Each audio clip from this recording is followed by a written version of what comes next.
Assalamu alaikum students, I am your teacher Mahwish. I am your Urdu and Islamic art teacher. How are you students? Hope you are all doing good. Students, हम अपने lesson की तरफ चलते हैं। हम देखते हैं कि आज हमने क्या पढ़ना है। स्टूडेंट्स, हम लोगों का लेसन है शहद की मक्खी। ठीक है, इसको पहले हम लोगों ने पार्ट्स में इसको डिवाइड किया और हम लोगों ने इसकी बुक रीडिंग की है। फर्स्ट पार्ट आप लोगों ने यहाँ तक की है, फिर ये सेकंड हम लोगों ने यहाँ तक किया। अब हम थर्ड पार्ट इसका स्टार्ट करेंगे, क्योंकि स्टूडेंट्स ये चैप्टर जो है वो लेंथी है और अगर एक बार या दो बार भी आपको पढ़ाया जाता तो आप लोगों को याद नहीं होना था और आपको समझने में भी मुश्किल होनी थी। इसलिए मैंने सोचा कि आप लोगों को थोड़ा थोड़ा करके रीडिंग करवाऊँ ताकि आप लोग जो है अच्छी तरह से इसको याद कर सकें, इसको समझ भी सकें।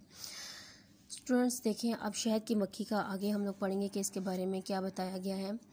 यहाँ से है, फूलों का जर्द रंग का दरमियानी हिस्सा जरदाना उनकी मंजिल होता है। ठीक है, जो फूल होते हैं ना उनका दरमियानी हिस्सा उसको जरदाना बोला जाता है। वो उनकी मंजिल होता है जहाँ से वो शहद बनाने में जो है ना वो अपना काम शुरू करती हैं। ठीक है, यानी कि अपना काम जो है वो स्टार्ट करती हैं। इस जरदाने तक पहुँचने के लिए अल्लाह सुब्हान तआला ने शहद की मक्खी को खुसूसी बसरत अता की है, यानी कि ख़ास नज़र होती है। मतलब अल्लाह ताला ने इतनी ज़्यादा उसकी तेज़ नज़र बनाई होती है, ख़ास तो नज़र होती है कि वो यहाँ से जो है वो अपना काम शुरू कर देती है। उसकी 5 आँखें होती हैं और हर आँख में 6000 अदसे होते हैं, लेंस। ठीक है ना, 6000 अदसे होते हैं जो छोटी छोटी चीज़ को भी देख पाते हैं, यानी कितनी तेज़ उसकी नज़र होती है कि उसको छोटी चीज़ें भी जो है वो नज़र आ जाती हैं। जरदाना इकट्ठा करके शहद की मक्खी उसे पिछली टांगों में लगी हुई एक थैली में जमा कर लेती है। अल्लाह ताला के हुक्म से शहद की मक्खी की पिछली टांगों में एक थैली होती है। ठीक है, वो जरदाना इकट्ठा करने के बाद वो उसको उसमें जमा करती रहती है।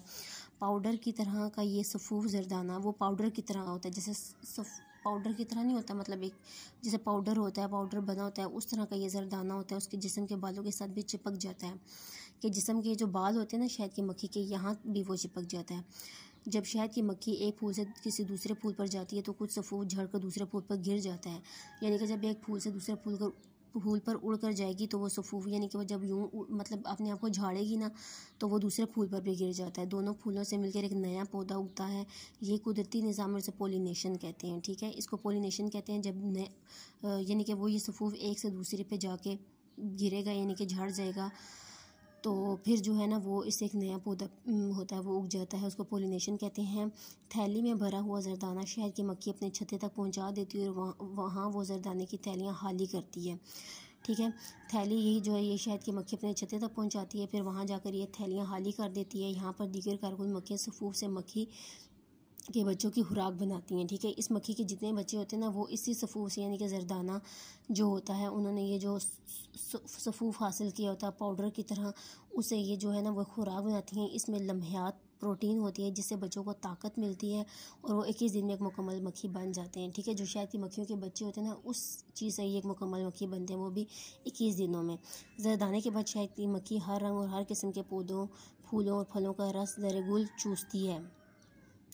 ठीक है, जरदाने के बाद फिर उसका काम ये होता है कि वो हर किस्म के पौधों में जाती है, फूलों और फलों में जाती है। वहाँ पर एक ज़रगुल होता है, फूलों का रस ज़रगुल चूसती है। ठीक है, नेक्टर उसको बोलते हैं, ज़रगुल बोलते हैं। एक फेरे में शहद की मक्खी तकरीबन 50 से 100 फूलों का रस चूसती है। ठीक है, एक फेरे में सिर्फ उसके 50 से 100 फूलों का रस उसने चूसना होता है। असल शहद इस ज़रगुल से ही बनता है। शहद की मक्खी के हवास इतने तेज़ होते हैं कि वो 8 किलोमीटर दूर से ही तंदुरुस्त और बीमार ज़रगुल की खुशबू सूंघ लेती है। यानी कि उसके हवास अल्लाह ताला ने इतने तेज़ बनाए होते हैं ना कि वो दूर से ही 8 किलोमीटर दूर से पता चलता है कि कौन सा ज़रगुल तंदुरुस्त है और कौन सा बीमार है।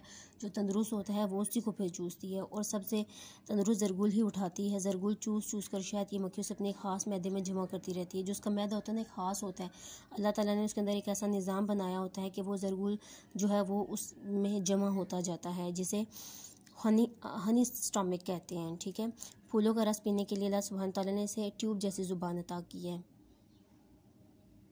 जिस तरह हम स्ट्रॉ की मदद से ठंडी बोतल पीते हैं,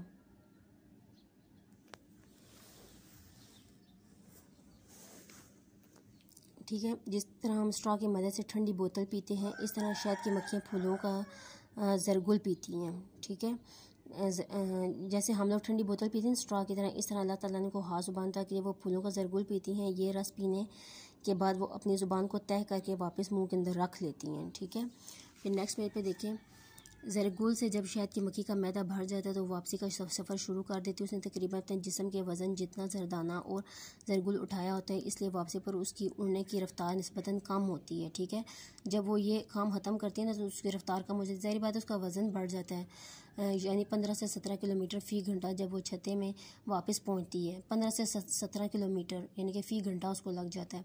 तो जरदाने की थैली खाली करने के बाद उसके हाथ मैदे से एक कारकुन मक्खी जो इस ड्यूटी पर मामूर होती है अपनी ट्यूब जैसे ज़ुबान से ज़रगुल चूस कर छत्ते में जमा करती रहती है। ठीक है, फिर इसमें अपना लौब दहन यानी कि थूक शामिल करके इससे शहद में तब्दील कर देती है। ठीक है, ये फिर एक कारकुन मक्खी का काम होता है जो उसकी ड्यूटी होती है वो अपनी ट्यूब जैसी ज़ुबान ज़रगुल चूस कर छत्ते में जमा करती है। ठीक है ना, यानी कि अपनी ट्यूब जैसी ज़ुबान से ज़रगुल चूसती है और फिर अपने छत्ते में जमा करती है और अपना थूक जो है वो इसमें शामिल कर देती है। स्टूडेंट्स, आज का आप लोगों का जो है लेक्चर वो इतना ही है। ठीक है, आप लोगों ने इसको याद करके इसको समझना भी और इसकी वीडियो बना के मुझे सेंड करनी है। मैं अपना लेक्चर यहीं पे ख़त्म करती हूँ। Thank you so much students, अल्लाह हाफिज़।